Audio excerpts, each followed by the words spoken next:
말씀은 다니엘서입니다. 다니엘서 7장 1246쪽에 있습니다. 1246쪽 다니엘서 7장 23절에서 28절입니다. 23절부터 28절까지 교도하도록 하겠습니다.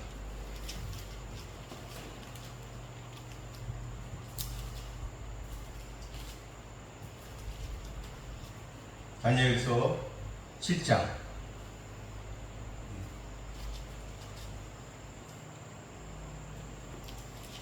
1246쪽이에요. 어머니 1246.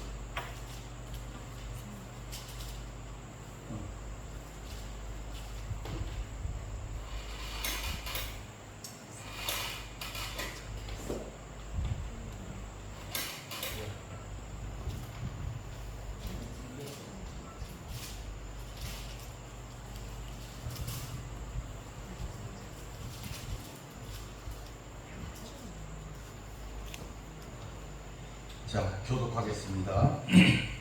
모신자가 이처럼 이르되 넷째 진승은 곧 땅의 넷째 나라인데 이는 다른 나라들과는 달라서 온 천하를 삼키고 밟아 부서뜨릴 것이며 그 열풍은 그 나라에서 내려갈 왕이요 그 후에 또 하나가 일어나리니 그는 먼저 있던 자들과 다르고 또 새 왕을 복종시킬 것이며 그가 장차 지극히 높으신 이를 말로 대적하며 또 지극히 높으신 이의 성도를 괴롭게 할 것이며 그가 또 때와 법을 고치고자 할 것이며 성도들은 그의 손에 붙인 바 되어 한때와 두때와 반때를 지내리라. 그러나 심판이 시작되면 그는 권세를 빼앗기고 완전히 멸망할 것이요 나라와 권세와 온 천하 나라들의 위세가 지극히 높으신 이의 거룩한 백성에게 붙인 바 되리니 그의 나라는 영원한 나라이라. 모든 권세 있는 자들이 다 그를 섬기며 복종하리라. 그 말이 이에 그친지라 나 하나님은 진심에 범인하였으며 내 얼굴빛이 변하였으나 내가 이 일을 마음에 간직하였느니라. 아멘. 오늘 우리가 읽은 이 말씀을 가지고 하나님의 백성이 되라 라는 제목으로 말씀을 전하도록 하겠습니다. 이 구약성경 전체, 그러니까 우리 성경의 전체에 흐르는 대주제가 있는데 하나님의 백성입니다. 예수님이 이 땅에 오셨을 때 가르치신 것이 하나님의 나라고, 이 창세기에 보면 하나님이 백성이 되는 것, 우리는 하나님의 백성이 되고 하나님은 우리의 하나님이 되시는 것, 우리의 하나님이 되고 우리는 그의 백성이 되는 것, 그것이 이 성경이 말하고 있는 큰 주제다, 이렇게 볼 수가 있겠습니다. 오늘은 다니엘에 관한 말씀입니다. 이 다니엘은 그 뜻이 하나님은 재판관이시다, 이런 뜻으로 하나님이 역사의 주관자 이심을 잘 나타내는 책이다, 이렇게 볼 수가 있습니다. 이 책은 구약의 계시록으로 불릴 만큼 놀랍고 신비한 계시와 환상들로 가득 찬 책입니다.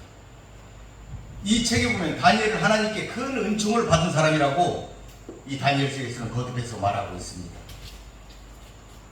하나님께서는 포로로 잡혀간 이 젊은 귀족 청년 다니엘을 통하여 이스라엘과 세계 열방의 운명과 미래 역사를 묵시문학적 표현으로 우리에게 잘 전해주고 있습니다. 다니엘은 BC 605년 유다 여호야김 왕 3년에 느부갓네살에 의해 바벨론으로 끌려간 포로 시대의 선지자였습니다. 바벨론에서 벨드사살이라는 바벨론 이름으로 개명되었고 왕궁에서 왕을 모시기 위한 교육을 받은 자였습니다. 다니엘은 그렇지만 여호와 하나님만을 섬기는 신앙에 충실했으며 꿈과 이상을 잘 해석하는 능력으로 높임을 받았고 바벨론의 총리까지 되었습니다. 다니엘은 꿈과 표징의 해석자요, 뛰어난 선견자요, 왕의 관리였습니다. 느부갓네살, 고레스, 다리오 왕과 같은 세상에 널리 알려진 가장 위대한 군주들의 여러 왕조에서 신하와 관리로 살며 장수한 삶을 살았습니다. 이 다니엘서는 총 12장으로 되어 있는데 전반부와 하반부가 나뉘어져 있습니다. 전반부는 6장까지인데 여러분도 잘 알고 있는 유명한 사건들이 그곳에 기록되어 있습니다. 왕실 제사 음식을 거부한 다니엘과 그 세 친구 이야기, 그리고 이 세 친구가 그 금신상에 절을 해야 되는데 절을 하지 않아야 해서 세 친구가 풀무불에 던지는 사건, 그리고 다니엘이 기도하지 말아야 되는데 시간을 정하고 때마다 기도해서 사자굴에 던져진 사건, 그리고 느부갓네살이 두 차례에 대한 꿈을 꿨는데 그 꿈을 해석한 이야기, 그리고 신비한 문자 메네메네 대개 우바르신 이 글자를 해독한 사건 등 하나님의 능력과 지혜로 세상의 많은 문제를 해결하고 있었음을 6장까지 보여주고 있습니다. 다니엘과 그의 세 친구가 포로 시대에도 빛나는 신앙 승리의 삶을 살았음을 잘 보여주고 있습니다. 세상과 어울려 사는 우리가 어떻게 처신하며 자신의 신앙적인 정체성을 어떻게 지키고 살아가야 하는지 본받을 수 있는 좋은 모범이 다니엘과 그 세 친구를 통하여 우리가 배울 수가 있다, 이렇게 볼 수가 있겠어요. 후반절 7장에서 12장까지는 다니엘이 직접 받은 4대 묵시가 기록되어 있습니다. 바다에서 나온 네 짐승의 이야기, 순양과 순정수의 묵시, 71회의 묵시, 히떼에게 티그리스 강가에서 받은 묵시로 대종말 때까지 다양한 역사 전개 과정을 보여주는 것이 후반부 6장의 기록입니다. 그렇지만 이들이 가리키는 시대와 대상의 범위는 서로 차이가 있지만 그 핵심 주제는 공통점을 가지고 있습니다. 근본적으로 이 땅에는 짐승들이 다스리는 대제국의 역사가 끝나고 마침내 선민을 위한 영원한 새 나라를 세우신다는 것, 그 백성을 하나님께서 구원하신다는 것, 그와 같은 역사 전개의 기본 과정을 하나님의 절대 주권의 그 각도에서 함께 보여주고 있다는 점입니다. 오늘은 이 중에서 바다에서 나온 네 짐승의 묵시입니다. 그 중에 일부를 저희가 읽었습니다. 본문을 한번 살펴보도록 하겠습니다. 23절에 보니까 모신자가 이처럼 이르되 넷째 짐승은 그 땅의 넷째 나라인데 이는 다른 나라들과는 달라서 온 천하를 삼키고 밟아 부서뜨릴 것이다. 여기서 지금 네 짐승에 대한 이야기가 나오고 있는데 세상에 일어날 네 왕조를 말하고 있습니다. 대종말 때까지의 모든 왕들, 지도자를 대표한다고 볼 수가 있겠어요. 대개 신학자들은 이 짐승을 느부갓네살 왕이 처음에 꾸었던 꿈속의 신상과 비교합니다. 첫째 짐승은 사자머리가 있었고 순금으로 되어 있고 바벨론을 상징한다, 이렇게 말하고 있습니다. 둘째 짐승은 곰으로 가슴과 두 팔이 은인 메대와 바사, 그 다음에 셋째 짐승은 표범으로 배와 넓적다리가 노수로 되어 있는 헬라 시대, 넷째 짐승은 철로 든 이를 가진 짐승으로 로마를 나타낸다, 이렇게 보고 있습니다. 이렇게 제국들을 짐승으로 표현하는 것은 이 나라들이 하나님을 따라 짐승처럼 타락한 것과 공의로서 심판당할 대상이라는 것을 나타내시기 위함입니다. 즉 이런 인본주의적 세상 나라들은 하나님의 섭리로 한시적으로 보존되지만 마침내 심판을 당하여 망할 수밖에 없게 됨을 계시하는 것이다, 이렇게 볼 수가 있습니다. 이 네 번째 짐승은 땅에서 일어날 네 번째 나라라고 성경은 말하고 있습니다. 그러나 이는 앞에 새 왕국과 관련하여 네 번째 나라라는 것이지 세상 역사의 시초부터 시작해서 네 번째 나라다 하는 의미는 아니다. 그렇지만 그것은 땅의 나라다 하는 점입니다. 그 나라가 아무리 막강하여 수많은 나라들을 정복하고 압제하고 그런다 할지라도 땅의 한계를 벗어날 수 없는 땅의 나라다. 결코 이 땅에 제한된 세상 나라가 초월적인 하나님의 나라에 필적할 수 없다는 사실, 곧 그 권세와 영광, 지위와 수명에 있어 비할 바가 못 된다는 사실이 이 땅의 나라다, 이 표현 속에 암시되어 있는 것이다, 이렇게 볼 수가 있습니다. 본문은 넷째 짐승으로 표현된 로마가 과거 모든 나라들과 비교할 때 특별한 나라가 될 것임을 나타내고 있습니다. 다른 나라보다 오래 존속했고 하나님의 교회를 극심하게 핍박하였다는 점에서 특별한 나라였다, 이렇게 볼 수가 있습니다. 그 네 번째 짐승인 로마 제국은 쇠로 된 이빨과 노수로 된 발톱을 가지고 수많은 나라를 점령했을 뿐만 아니라 그 모든 나라들에 대해 엄청난 압제를 가하였습니다. 그래서 본문에서는 온 천하를 삼키고 밟아 부서뜨렸다, 이렇게 표현하고 있습니다. 이와 같이 세상 나라의 본질은 사람들에게 복지를 주고 사람들을 살리는 것이 아니라 자기들의 탐욕을 채우기 위해 사람들의 자유를 빼앗고 사람들을 죽이는 것으로 귀결된다는 것을 우리가 알 수가 있는 것입니다.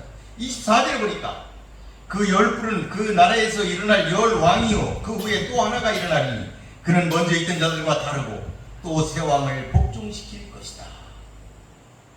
이 열왕이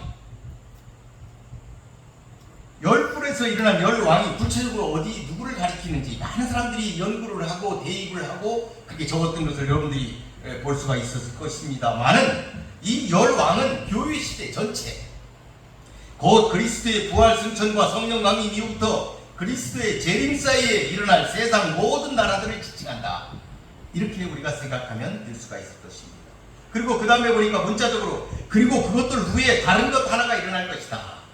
이렇게 본문은 말하고 있어요. 다른 것 하나가 일어날 것이다. 이 뿔이 먼저 있던 것들과는 다르다. 이렇게 기록이 되어 있어요. 이 뿔이 매우 강한 힘을 가지고 있음을 암시하고 있습니다. 여기서 나온 작은 뿔은 얼마나 강한지 다른 새 뿔들을 다 복종시켰습니다. 본 예언은 역사 종말의 때에 일어날 일들에 대한 예언입니다. 이 작은 뿔은 마지막 때에 나타날 적그리스도를 가리킨다. 이렇게 다들 보고 있습니다. 불법의 사람, 멸망의 아들로 표현되고 있습니다. 다니엘서 7장 25절에 다시 보니까 그가 장차 지극히 높으신 이를 말로 대적하며 또 지극히 높으신 이의 성도를 괴롭게 할 것이고 그가 또 때와 법을 고치고자 할 것이고 성도들은 그의 손에 붙임 바 된다. 한 때와 두 때와 반 때를 지난다. 이렇게 25절에 말하고 있습니다. 많은 비평주의적인 학자들은 이 적그리스도의 모형으로 셀루쿠스 왕조의 안티오쿠스 에피파네스 4세를 지목합니다. 왜냐하면 그가 BC 2세기 예루살렘 성전에 들어가서 제단에 대주머니를 놓고 성전에서 제사를 드렸기 때문입니다. 그러나 적그리스도는 그리스도 재림 전에 출현할 것으로 보고 있습니다. 사도 요한도 이를 계시록 13장에서 666으로 명명하고 있습니다. 적그리스도의 가장 현저한 특징은 본문에도 나와 있지만은 바로 입술의 말로 하나님을 대적하는 것입니다. 신성 모독하는 말을 한다고 본문은 기록하고 있습니다. 적그리스도는 데살로니가 후서 2장 4절에 보니까 그는 대적하는 자라 신이라고 불리는 모든 것과 숭배함을 받는 것에 대항하여 그 위에 자기를 높이고 하나님의 성전에 앉아 자기를 하나님이라고 내세우니라. 이 적그리스도는 성도들이 하나님의 섬기는 것을 막을 것입니다. 신앙의 자유를 빼앗아갈 것입니다. 뿐만 아니라 성도들이 자기들에게 굴복하지 않으면 사회 속에서도 정상적인 활동을 하지 못하도록 어떤 제도적인 장치를 마련한다고 계시록에서 말하고 있습니다. 표를 받지 못한 자는 거래를 못하도록 막을 것이다. 계시록에 나와 있는 말씀입니다.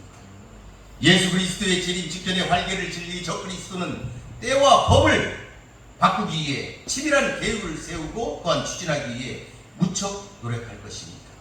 그렇다면 이 적그리스도가 바꾼다는 때와 법이 과연 무엇일까요? 여러 견해가 있으나 본서 9장 27절에 보니까 한 이래라는 표현이 나옵니다. 7년을 얘기한다 이렇게 보고 있습니다. 적그리스도가 그 이래의 절반 동안 제사와 예물을 금지할 것이다. 이런 예언이 나옵니다. 9장 27절에 이렇게 되어 있습니다. 그가 장차 많은 사람들과 더불어 이게 혼자 하는 게 아니에요. 많은 사람들이 이제 이 적그리스도를 추종하는 것이죠. 그래서 많은 사람들과 더불어 한 이래 동안의 언약을 굳게 맺고 이래의 언약을 맺는다 해서 7년간의 언약을 맺는다. 이게 무엇인지는 잘 모르겠죠. 그렇지만 7년 동안 그가 다스린 어떤 계약을 맺는다는, 그러니까 그의 권세 기간을 7년으로 그가 정하고 즉위할 수도 있는 것이죠. 그가 그 이래의 절반에 제사와 예물을 금지할 것이다. 이렇게 다니엘 9장에 기록하고 있습니다.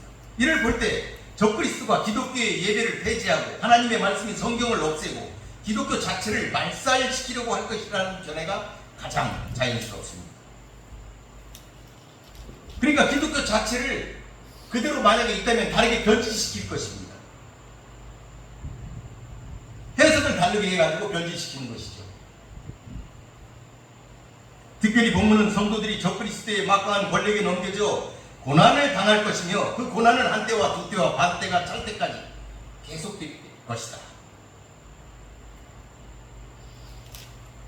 그러면 이 한때와 두때와 반때는 구체적으로 무엇인가? 7년 대환란의 후반기를 이 한때와 두때와 반때 이렇게 표현하는 것인데 3년 6개월로 보고 있습니다. 성경 어디에서는 1290일, 어느 곳에서는 1260일, 또 42개월로 말하고 있습니다. 대부분 학자들은 이 기간에 대해 적그리스도가 9장 27절에 예언된 한일의 7년 대환란 중 전반기인 3년 6개월은 평화롭게 세상을 통치하고 후반기인 3년 6개월 동안은 그 본색을 드러내 성도들을 극심하게 박해할 것인데 이후 3년 6개월이 바로 본문의 한때와 두때와 반때다. 이렇게 보고 있습니다. 이렇게 한때와 두때와 반때로 구별하는 것은 적그리스도의 박해가 단계별로 더 악화되는 어떤 과정을 나타내는 것이 아닌가 우리가 생각할 수 있겠습니다. 그러나 이 기간 보기에 따라서는 길 수도 있지만 그 끝이 정해져 있다는 점에서 성도들의 고난은 일시적이라는 점이 분명하게 드러납니다. 하나님이 개입하신다는 것임을 우리가 알 수가 있습니다. 그러므로 여러분, 은총을 받은 자들이 하나님이 살아계신 것과 그가 역사를 주관하신다는 사실을 기억하시고 하나님의 임재를 기다리며 사시기를 바라겠습니다. 7장 26절에 보니까 그러나 심판이 시작되면 그는 번세를 빼앗기고 완전히 멸망할 것이다. 적그리스도의 위세와 성도들에 대한 박해가 결코 영원하지 않고 일정 기간에 끝나버리고 그 직후 하나님의 무서운 심판이 시작되고 적그리스도가 처참하게 파멸할 것을 예언하고 있습니다. 사랑하는 우리 가족 여러분, 이런 악한 짐승으로 불리는 세력 적그리스도를 무너뜨리는 것은 바로 예수 그리스도입니다. 예수님이 재림하시기 때문입니다. 다니엘서 2장 34절에 보니까 또 왕이 보신즉 손대지 아니한 돌이 나와서 신상의 쇠와 진흙에 발을 쳐서 부러뜨리매. 그러니까 손대지 않은 돌, 신약에서는 뜬 돌이라고 했어요. 뜬 돌이 나와가지고 이 신상을 쳐 부순다 그랬어요. 사람의 손이 닿지 않는 돌이에요. 누구를 가리키겠습니까? 예수 그리스도를 가르친다. 예수 그리스도를 가르친다. 이렇게 주석되어 있습니다. 다니엘서 7장 13절에 보면은 내가 또 밤 환상 중에 보니 인자 같은 이가 하늘 구름을 타고 와서 옛적부터 항상 계신 이에게 나아가 그 앞으로 인도되었다.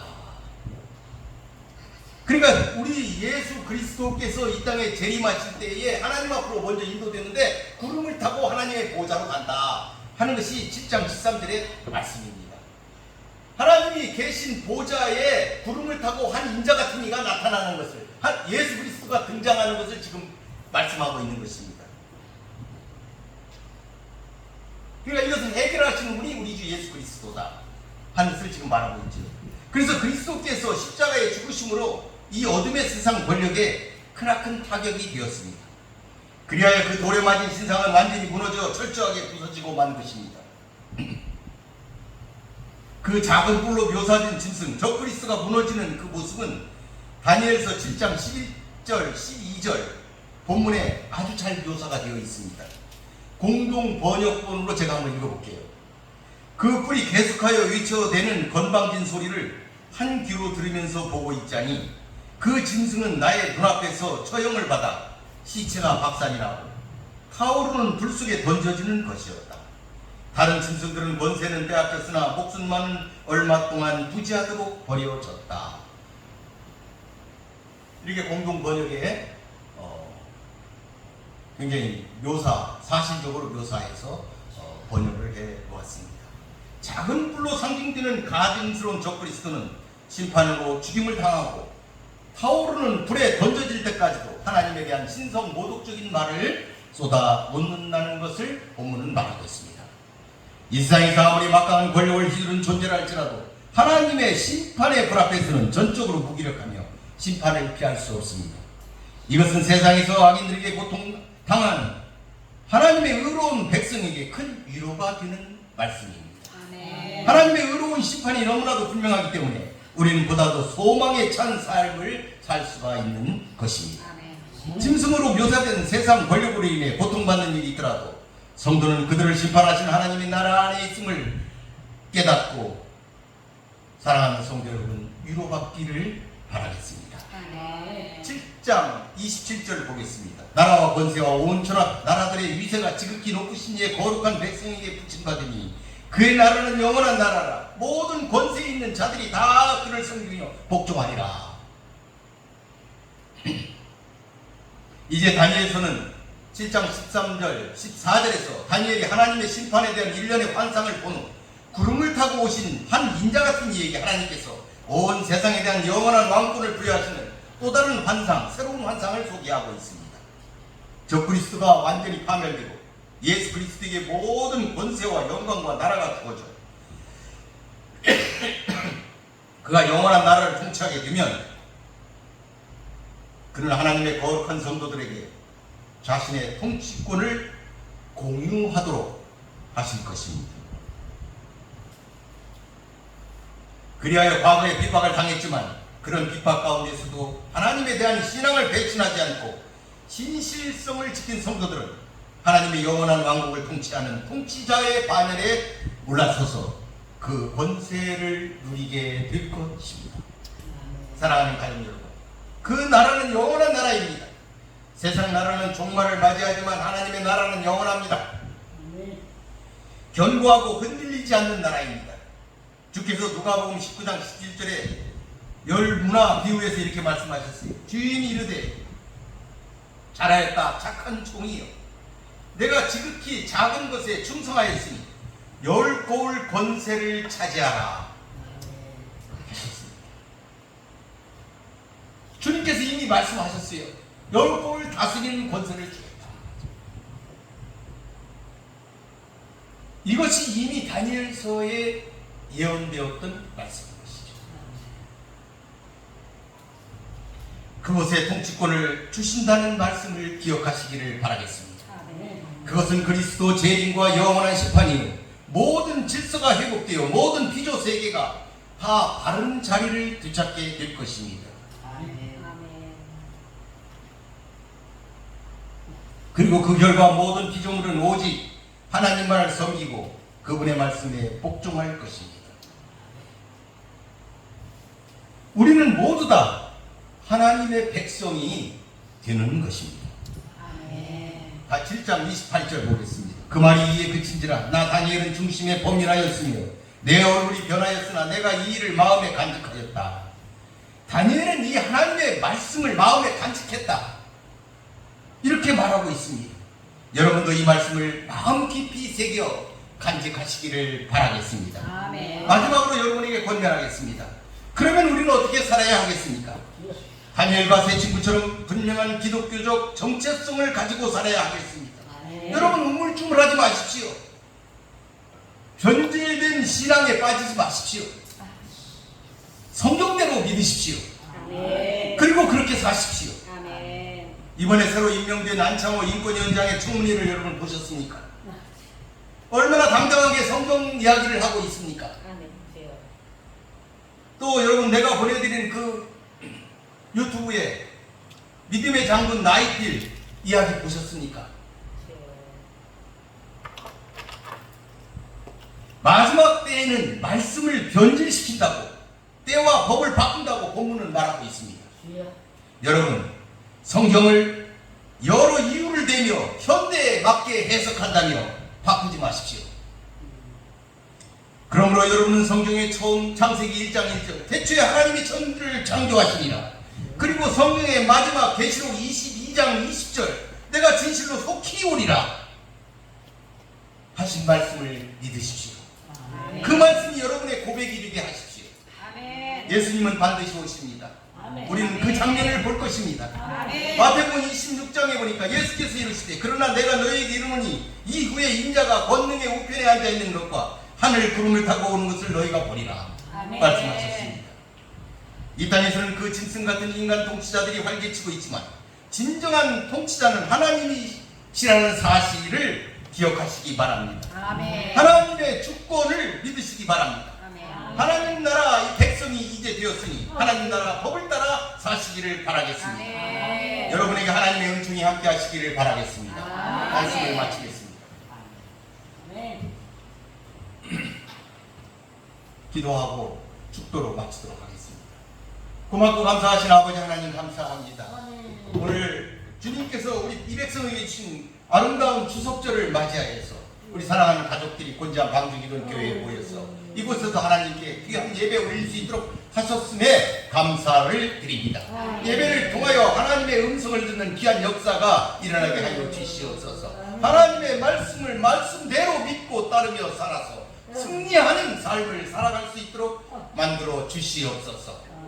주께서 사랑하는 우리 가족들 앞으로의 삶 속에서 하나님께 영광 돌리는 귀한 역사가 일어나게 하여 주시옵소서. 하나님의 말씀 가운데서 형통한 삶을 살아가게 하여 주시옵소서. 늘 승리하게 하여 주시옵소서. 언제나 소금 같은 역할을 감당하며 그들에게 사랑을 베푸는 아름다운 헌신의 삶으로 그 자리를 빛낼 수 있는 귀한 자손들이 되게 하여 주시옵소서. 또한 사랑하는 멋진 연세가 많이 있습니다만 하나님이 늘 함께해 주시고 함께하게 하시니 감사합니다. 성령 충만한 삶 속에서 늘 자손을 위하여 기도할 때 하나님이 그 기도를 들으시고 응답하시고 하나님이 이끌어 주실 줄로 믿습니다. 얼마 허락하여 주시옵소서.